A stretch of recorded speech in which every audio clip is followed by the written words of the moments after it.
शांताकारं भुजगशयनं पद्मनाभं सुरेशं विश्वाधारं गगनसदृशं मेघवर्णं शुभांगं लक्ष्मीकान्तं कमलनयनं योगिविरधानगम्यं वंदे विष्णु भवभयहरं सर्वलोकैकनाथं। जय श्री हरि विष्णु, जय श्री राधे कृष्ण। आप सभी का हमारे YouTube चैनल पे बहुत बहुत स्वागत है। आइए सुनते हैं आमल की एकादशी व्रत की कथा। इस बार आमल की एकादशी का व्रत जो कि 3 मार्च 2023 दिन शुक्रवार को आमल की एकादशी का व्रत किया जा रहा है।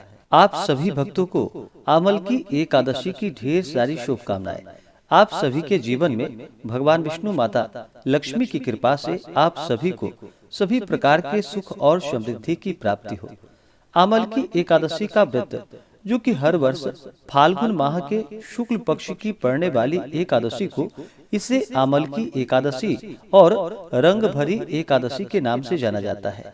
इस दिन भगवान विष्णु, माता लक्ष्मी और भगवान विष्णु के परशुराम स्वरूप का पूजन किया जाता है और इस दिन विशेषकर धात्री वृक्ष के नीचे बैठ करके पूजन करने का विधान है। जहाँ पर धात्री का वृक्ष ना हो यानी कि आंवले का वृक्ष ना हो तो आप भगवान विष्णु, माता लक्ष्मी या भगवान परशुराम की ही प्रतिमा को स्थापित करके उनका पूजन पूरे विधि विधान से करें। आमल की एकादशी का व्रत, यह व्रत मोक्ष प्रदायक, धन, वैभव एवं पुत्र पौत्रादि प्रदायक व्रत है। इस व्रत को करने से व्यक्ति के सभी प्रकार के पापों का नाश होता है, सुख समृद्धि की प्राप्ति होती है और अंत में मोक्ष की प्राप्ति होती है। जो भी सच्ची श्रद्धा के साथ एकादशी का व्रत करते हैं, भगवान विष्णु अपना कृपा प्रदान करते हैं। तो आइए सुनते हैं आमल की एकादशी व्रत की कथा। अगर आप आमल की एकादशी व्रत कथा के उपलक्ष्य में ब्राह्मण दक्षिणा, अन्नदान, वस्त्रदान आदि के लिए देना चाहते हो तो आप अपने श्रद्धा और सामर्थ्य के अनुसार हमें डिस्क्रिप्शन में जाकर के वहां से गूगल पे, फोन पे या अकाउंट नंबर के माध्यम से आप अपने श्रद्धा और सामर्थ्य के अनुसार हमें ब्राह्मण दक्षिणा प्रदान कर सकते हैं। तो आइए सुनते हैं आमल की एकादशी व्रत की कथा। उसके बाद जानेंगे फिर शुभ मुहूर्त और पारण समय के बारे में। तो बोलिए प्रेम से भगवान विष्णु की जय, माता लक्ष्मी की जय, एकादशी माता की जय, भगवान परशुराम की जय, सर्वदेवी देवता की जय। बहुत समय पहले की बात है कि एक समय अयोध्या नरेश महाराज मानधाता ने अपने कुलगुरु महर्षि वशिष्ठ से पूछा कि हे भगवान, कोई अत्यंत उत्तम और अनुपम फल देने वाले व्रत का इतिहास हमसे वर्णन कीजिए जिसके सुनने से मेरा कल्याण हो।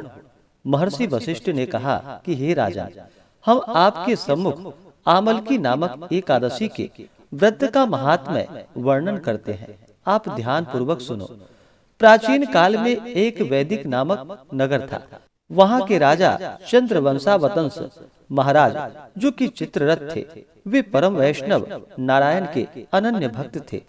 उनके राज्य की सारी प्रजा प्रत्येक मास की समस्त एकादशियों का व्रत और नियम जो कि विधिवत किया करते थे। यहाँ तक कि वहाँ के पशु एवं पक्षी भी एकादशी के दिन आहार ग्रहण नहीं करते थे। इस प्रकार महाराज चित्ररथ धर्म और न्याय युक्त राज्य करके अपनी प्रजा की सेवा करते थे। एक समय की बात है कि महाराज चित्ररथ अपनी सारी प्रजा सहित फाल्गुन शुक्ल आमल की नाम की एकादशी के व्रत का उद्यापन करने के निमित्त ग्राम के बाहर उपवन में एक सरोवर के किनारे कुंभ को स्थापित कर वहां पर छत्र, उपाहन, पंचरत्न, गंध, धूप, दीप और नैवेद्य से धात्री का पूजन करने लगे।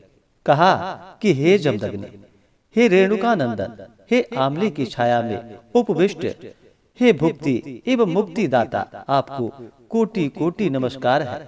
हे ब्रह्मा से उत्पन्न धात्री, हे सर्व पापों को नाश करने वाली धात्री, तुमको नमस्कार है। हे देवी, तुम मेरे अर्घ को ग्रहण करो और पापों को नष्ट करो।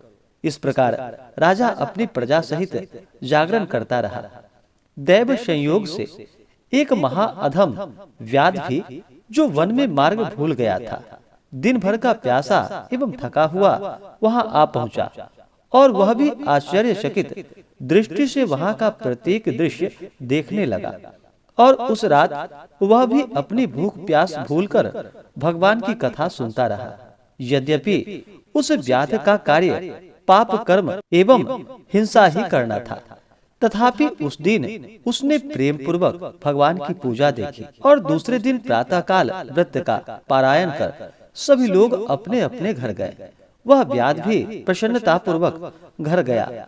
कुछ दिनों के बाद जब वह व्याध मर गया तो उस अज्ञात व्रत के पुण्य एवं प्रभाव से उसने जयंती नगरी में राजा विदुरथ के घर पुत्र होकर जन्म लिया और उसका नाम वसुरथ पड़ा।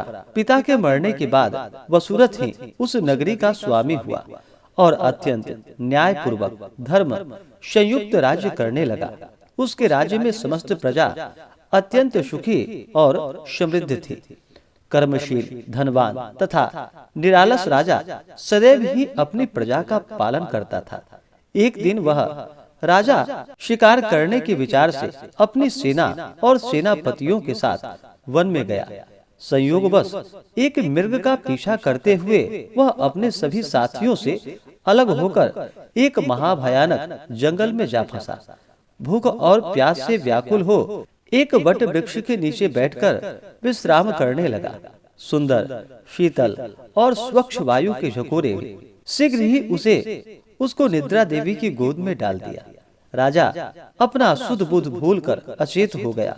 उसी समय वहां पर बहुत से जंगली डाकुओं का दल आ पहुंचा और राजा को सोता देखकर नाना प्रकार के दुर्वाक्यों को कहता हुआ राजा को मारने के लिए झपटा और एक साथ ही राजा पर अनेक प्रकार के सहस्त्रों अस्त्रों का प्रहार कर दिया। परंतु आश्चर्य का विषय तो यह था कि राजा के शरीर पर किसी भी अस्त्र का घाव नहीं हुआ और ना राजा को कुछ मालूम ही हुआ। तब दुष्ट और भी कुपित हुए और हजारों की संख्या में राजा पर टूट पड़े। उसी समय राजा के शरीर से एक अत्यंत तेजोमयी सुंदरी हाथ में कृपाण लिए वहां से निकली। उसको देखते ही दुष्टों के हाथ पैर ढीले हो गए। जो जहां था वही खड़ा हो गया। वह सुंदरी पैतरे बदलती भगवती चंडी के समान समस्त दुष्ट मंडली को समाप्त कर वहां से अंतर ध्यान हो गई। दुष्टों के कोलाहल एवं अर्थनाद से राजा की निद्रा भंग हुई। उसने जो ही आंखें खोलकर देखा त्यों ही उसे चारों ओर लाशों का ढेर दिखाई पड़ा। तब राजा ने कहा, किसने मेरी रक्षा की? इन दुष्टों को किसने मारा? उसी समय आकाशवाणी हुई कि भगवान के सिवा और किसकी रक्षा कौन करता है। ऐसी आकाशवाणी को सुनकर राजा अत्यंत प्रसन्न हुआ और घोड़े पर सवार हो अपने नगर को लौट गया। हे राजा, यह आमलकी नामक एकादशी अपने भक्तों की रक्षा कर उसे वैष्णव लोक का अवश्य अधिकारी बना देती है। तो बोलिए प्रेम से भगवान विष्णु की जय, माता लक्ष्मी की जय, एकादशी माता की जय, भगवान परशुराम की जय, सर्वदेवी देवता की जय।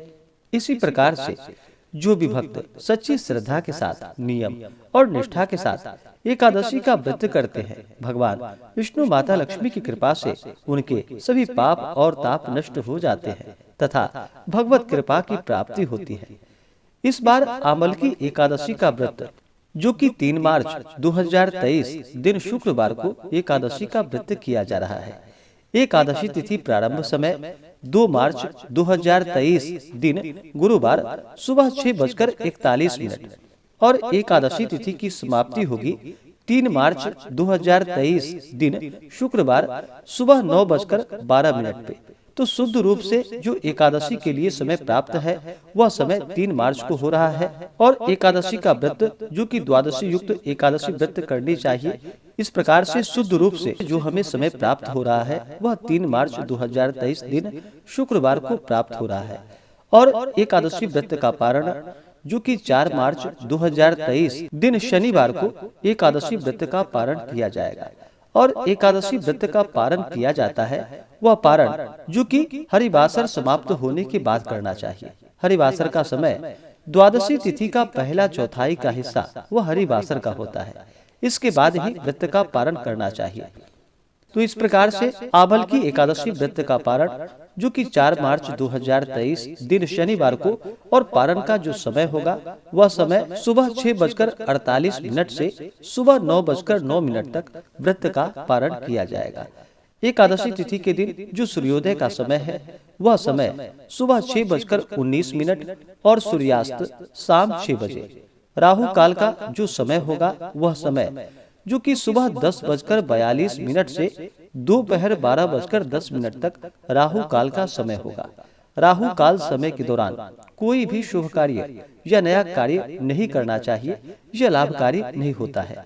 इस बार आमल की एकादशी व्रत का पारण, जो कि गौदधन्या पारणम यानी कि गाय के दूध के दही से व्रत का पारण किया जाएगा।